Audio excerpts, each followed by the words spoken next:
Hi, welcome back to Cheyenne, Wyoming Urban Gardener. This is Debbie.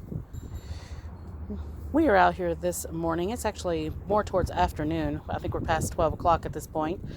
And we are doing the rest of what we had started just the other day with getting all of that sand up and the visqueen or plastic that we had out here to protect this area of the house from getting water into it. Because when houses were built back in 1883, like this one was, basements did not have membranes, so they still got water into them. And this one is not unlike any of those. We do not get water into any part of the house except for this area over here and one little area on the front of the house, which has already been fixed. And then this is the last remaining area where we get water into. And it's because there are two coal chutes here that you can now see that are exposed. They were covered up with concrete, except they have a crack at the bottom and water gets into there when it rains really hard. And even though it doesn't rain here very often, it does occasionally get pretty heavy rain and causes this. So we are getting this fixed. They have already built the forms to lay more concrete. We're going to be putting concrete down and then sealing it all the way across. And this is actually going to leave and make a platform for me to be able to sit all of my plants all up here, all of my containers and everything. And that'll actually get them a little bit out of this side of the house and not so congested in here. But I'll still have some containers out here, just not as far out as these go. So that'll take care of that. But right now I'm out here, it's nice and sunny, and this is March 29th, and we have temperatures at 59 degrees today. And I noticed that all of my containers have thawed out. None of them are still frozen except for like one or two, I think, over here that were in the shade. And I've got them out in the sun now, and they are very, very quickly thawing out. So they were already partially thawed as it was. So I got over here. I have taken some stray strawberries that some seeds had ended up in a couple of different places and had came up, and I put those back into our kiddie pool over here that has all the strawberries in it. And you can see all of the new growth down in there for strawberries in this converted kiddie pool. I have another kiddie pool I'm going to be converting this season that is around the back of the house, and I just have to pull it up here and then we will get it filled, and it's going to be more space for more watermelons and cantaloupes and things like that, because they just really love growing with the kiddie pools on the concrete like this, because the concrete warms up a lot warmer than the soil does, and it heats up the entire container of all of these containers sitting out here and helps out quite a lot. You can do the same thing with a gravel driveway. If you have a gravel driveway, you can set containers on that. The stones actually warm up a lot quicker. Now just bear in mind that in the wintertime they actually get a lot colder. The concrete gets a lot colder than the soil, so they do freeze, and they freeze solid, but then they thaw out a lot quicker than the others as well, because the sun, when it hits in here, like right now, it's only 59, but it feels like that it's almost 80 out here. I could be out here in shorts and a t-shirt, seriously, because it's just that much rate of it radiating off of the concrete and onto the container. So it feels like it's 80 degrees out here. It feels fantastic. So I've got out here and cleaned out a lot of the containers, and I'm starting to plant some seeds now. I just planted some spinach over here in our spinach container. This is a pretty large container, about a 5-gallon. Just it's shorter, but about 5-gallon.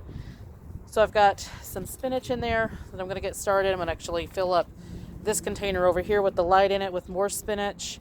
We're going to try to grow a lot of those types of things in containers so it gets it out of the main garden. And I apologize that I have to keep pausing. Again, I have my grandson today. We're homeschooling, and he's out here helping me with some seeds and stuff like that. So we do a little bit of everything. When we've got something to do, we kind of incorporate it into a school project as well. He has to count the packets of seeds and things like that. He's only in kindergarten / going to go into first grade. So we kind of work with him with those kinds of things, and he helps out and he counts the containers and all kinds of stuff. Learns a little bit of some horticulture, I guess, and learns how to plant seeds because he helps plant and pick out what he's going to plant and stuff like that. So then we've got some radishes that we planted over here in our large containers. We grow radishes in these just about every season. So we've got radishes actually on both sides this time. And then I'm going to put lettuce behind that. And we do sow it as a loose leaf kind of gourmet blend variety. We had fantastic results last season with lettuce in these containers. And that's what we're going to do again this season. Now I do have some clematis or clematis over here in this container, so I've noticed that it has gotten some more roots on it or tendrils or something like that, so I have to kind of be careful because this one is actually encroaching now out into the middle section.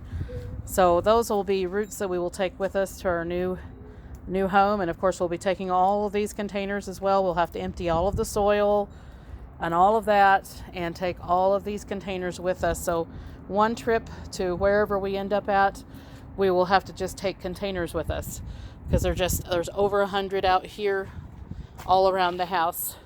So that's what we're doing today, is getting this all cleaned up, getting the garden cleaned up. I'm going to start trying to tackle the herb patch out here. Let me just show you how bad it is. We have the herb garden out here next to the road. So we have a sidewalk here and lots of people come by and throw all of their crap into our yard. So you can see that's exactly what happened. And the road crews, when they come through and they have sand and whatever else is left in their trucks, sometimes they just stop and dump it here. So there's the proof that that happens, because you can see that sand was just unloaded onto our section here. So that happens. And we got a little bit more cleanup to do here, get some more leaves out of those containers. And just in general maintenance, I'm going to have to check this dahlia to see if the dahlia root is still viable at all. But usually they do not survive when it gets lower than 20 degrees. So I'm not looking for that one to actually have survived, and we may have to buy some more dahlias this season. And that would be in commemoration of my dad, because he absolutely loved dahlias and he passed away in 2015. And I still miss him all the time. And he loved to garden, and he's one of the people that showed me how to do quite a lot of things. Although this would have been a challenge for him being in Cheyenne, Wyoming. So we'll start getting all of this cleaned up. So much stuff has been done, and you can see our huge pile of compost is now gone. And we're starting to clean up that area as well. Again, a lot of trash from people gets thrown into our yard from both directions. We had a new gate built. Let me show you that. It's kind of messy back here, so please forgive that. We're still cleaning. We had a new gate built over here, so that looks fantastic. And starting to clean out the garden shed, but again, you can see just the mess that people leave behind. We have old fans that have been thrown over on us, and trash, and just all kinds of things. And again, this is all not ours. This is stuff that gets thrown on our property. So now you see what an issue we have with that. And there's just trash everywhere. When you look in my garden, stuff gets blown into it from other places or thrown into our yard. But I have way more to clean up, so it looks all kind of dead right now, but it's soon going to be getting nice and lush and green. The next 2 months is going to be the big reveal on gardening this season. So like, subscribe, hit the notification bell for notices on new videos as they come out, and we shall see you in the next one.